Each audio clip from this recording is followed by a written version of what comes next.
ত্রিপুরার সাব্রুম মহকুমায় ফের মাথাচাড়া দিয়ে উঠেছে ব্রাউন সুগারের কারবার।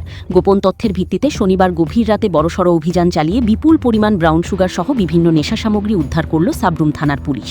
ঘটনাকে কেন্দ্র করে গোটা এলাকায় ব্যাপক চাঞ্চল্যের সৃষ্টি হয়েছে।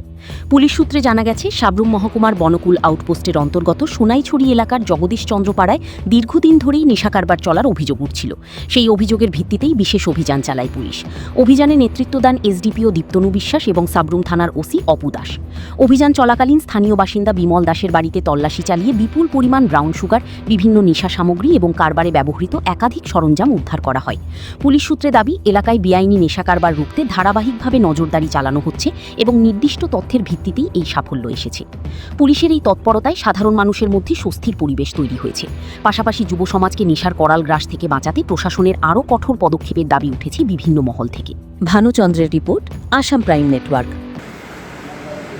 নেশামুক্ত ত্রিপুরা অঙ্গ হিসাবে আমাদের ডিস্ট্রিক্ট এসপি সাহেবের নির্দেশে এবং আমাদের সাব্রুম মহকুমা পুলিশ আধিকারিকের বিলাসের মাধ্যমে কালকে আমরা একটা গোপন তথ্যের ভিত্তিতে সোনাইছড়ি জগদীশচন্দ্র পাড়াতে বিমল দাসের বাড়িতে আমরা একটা রেড করি এবং রেডে তার ঘর থেকে আমরা 55 প্লাস্টিক কন্টেনারের সাসপেক্টেড হিরোইন, ব্রাউন সুগার যেটা আমরা বলি, পাই এবং 208টা খালি প্লাস্টিক কন্টেনারও পেয়েছি এবং তার ঘর থেকে কিছু পিডিএস আইটেমস এবং 30 লিটার ডিজেল এবং 65 লিটারকে পেট্রোল আমরা পেয়েছি এবং এগুলো আমরা সিজ করেছি এবং একটা স্পেসিফিক কেসে বানিয়েছি এনডিপিএস এবং ইসি অ্যাক্টের এবং তার বিরুদ্ধে আমরা একটা কেস নিয়েছি এবং আজকে থেকে